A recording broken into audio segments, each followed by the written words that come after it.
कि सरकार जो चीज़ होती है बहुत निकम्मी होती है। केंद्रीय मंत्री नितिन गडकरी ने नागपुर में कहा, सरकार निकम्मी होती है, लोग सब कुछ फ्री में चाहते हैं।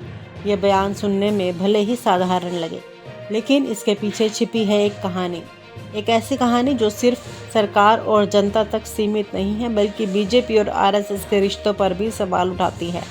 आज हम आपको इसी बयान का पूरा सच, उसका संदर्भ, उसके पीछे की राजनीति और उसके असर के बारे में विस्तार से बताएंगे। 26 जुलाई 2025 नागपुर। खेल से जुड़े एक कार्यक्रम में मंच पर खड़े गडकरी ने कहा, सरकार एक बहुत निकम्मी चीज़ होती है। यह चलती गाड़ी को पंचर करने में माहिर है।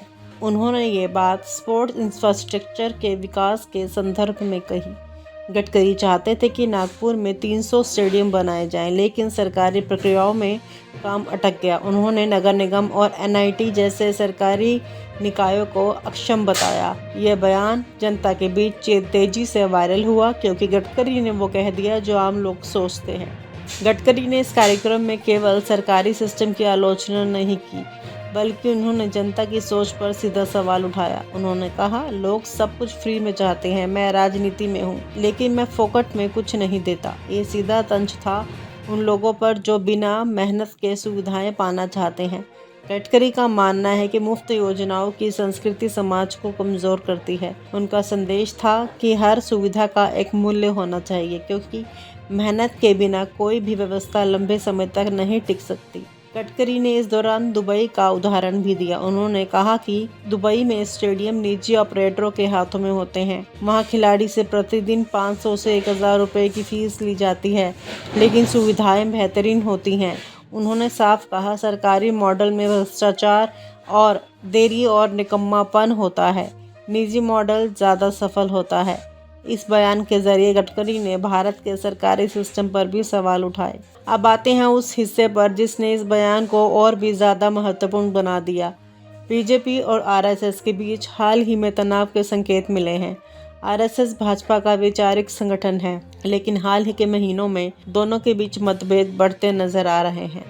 आरएसएस मोहन भागवत ने हाल ही में कहा, आरएसएस केवल सांस्कृतिक संगठन है, राजनीति में हस्तक्षेप नहीं करता। ये बयान साफ करता है कि आरएसएस खुद को बीजेपी के राजनीतिक निर्णयों से अलग दिखाना चाहता है। वहीं बीजेपी अब मोदी और शाह के नेतृत्व में अधिक स्वतंत्र होती जा रही है। गडकरी का ये बयान नागपुर से आया, जो आरएसएस का गढ़ माना जाता है। कई राजनीतिक विश्लेषकों का मानना है कि यह बयान केवल सरकारी सिस्टम के खिलाफ नहीं था, बल्कि इसमें आरएसएस और बीजेपी के बीच बढ़ती खाई का संकेत भी छुपा है। आरएसएस चाहता है कि बीजेपी अपनी विचारधारा से जुड़े रहे, जबकि बीजेपी अब चुनावी राजनीति और तकनीकी राजनीति पर अधिक ध्यान दे रही है। गडकरी की राजनीति यात्रा हमेशा अलग रही है। वे काम करने वाले नेता के रूप में जाने जाते हैं। उन्होंने कहा, मैं राजनीति में पैसा कमाने नहीं, काम करने आया हूँ। सड़क परिवहन मंत्री के रूप में उन्होंने हजारों किलोमीटर सड़कें बनवाई। उनका मानना है, जहाँ सड़क जाती है वहाँ विकास पहुँचता है।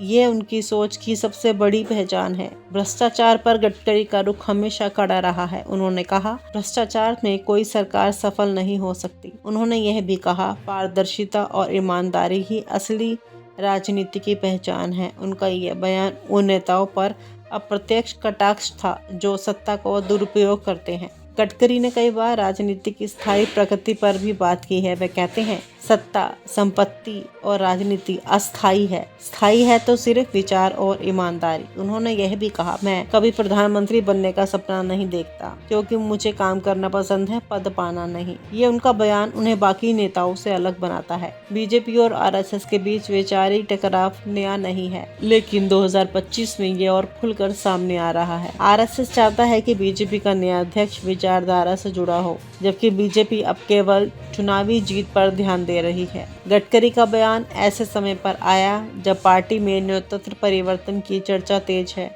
आरएसएस का मानना है कि पार्टी में संगठनात्मक अनुशासन और वैचारिक नियंत्रण बना रहना चाहिए। आरएसएस ने पहले भी गडकरी से दूरी बनाई थी, खासकर पूर्ति ग्रुप विवाद के समय। तब आरएसएस महासचिव ने कहा था कि संगठन इस विवाद से दूर है। गडकरी का ये बयान ऐसे समय पर आया है जब बीजेपी में आरएसएस की कमजोर पकड़ होती दिख रही है। यह बयान न केवल जनता बल्कि पार्टी और संगठन के बीच के रिश्ते को भी झकझोरने वाला है। गडकरी ने हमेशा कहा है कि राजनीति सेवा का माध्यम है, सत्ता का नहीं। वे कहते हैं जो अच्छा काम करता है वही इतिहास में याद किया जाता है। उनका यह संदेश स्पष्ट है, सरकार को जिम्मेदार बनना होता, जनता को मेहनत का मूल्य समझना होगा और राजनीति में विचारधारा और संगठन दोनों का संतुलन बनाए रखना होगा। दोस्तों, नितिन गडकरी का ये बयान केवल सरकार के निकम्मेपन पर नहीं बल्कि समाज, राजनीति और सत्ता के असली चरित्र पर सवाल खड़ा करता है। आरएसएस और बीजेपी के बीच के तनाव को देखते हुए ये बयान और भी अहम हो जाता है। सत्ता, संपत्ति और सौंदर्य ये परमानेंट नहीं होता, क्षणभंगुर होता है। तो जब तुम्हारा मौका होता है, बहुत कम लोग ऐसे हैं, अमिताभ बच्चन जैसे हैं, कि जो जीवन में पहले जितने पॉपुलर थे आज 80 साल के बाद भी उतने पॉपुलर है। यहाँ तो रोज लोग पत्ते बदलते हैं, एक सिनेमा चलता है, दूसरा डब्बे में जाता है, तो खत्म होता है करियर। तो ये जो आप स्पोर्ट्स में काम कर रहे हो, ये करियर बन सकता है। Career means not only related with the career of sport, but जीवन के इसमें आपको, जैसे मैंने पहले कहा था कि no philosophy can be taught to empty stomach, you need to understand कि मुझे अपने 75-80 साल तक मैं ठीक प्रकार से कैसे जीवन जी सकूं, इसकी व्यवस्था करनी चाहिए। और जब अच्छे दिन होते तब उसके लिए सोचना चाहिए। अच्छे दिन होते हैं तो लोग सामने आपको तारीफ करने वाले बहुत मिलते हैं, क्योंकि क्रेज होती है, ग्लैमर होता है। और जब तुम्हारा समय खत्म होता है तो कोई नहीं पूछता। तो इसलिए हमें परमानेंट अगर इसको सोचना है तो करियर बनाओ।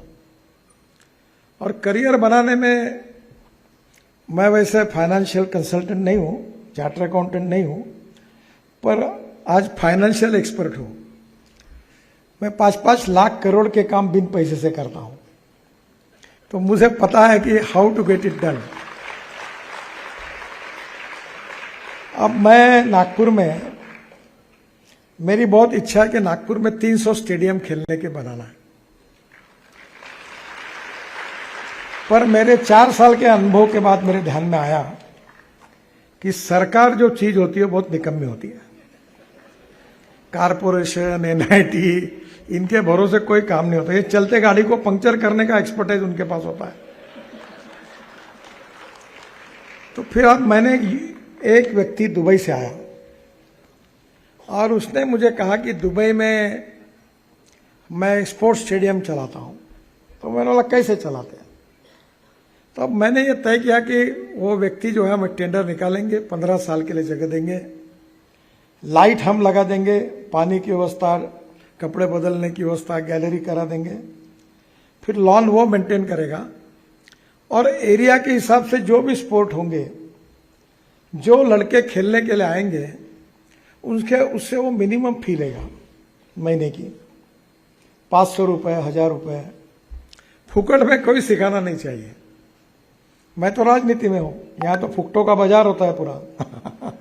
हर चीज फुकट में चाहिए, मैं नहीं देता फुकट में।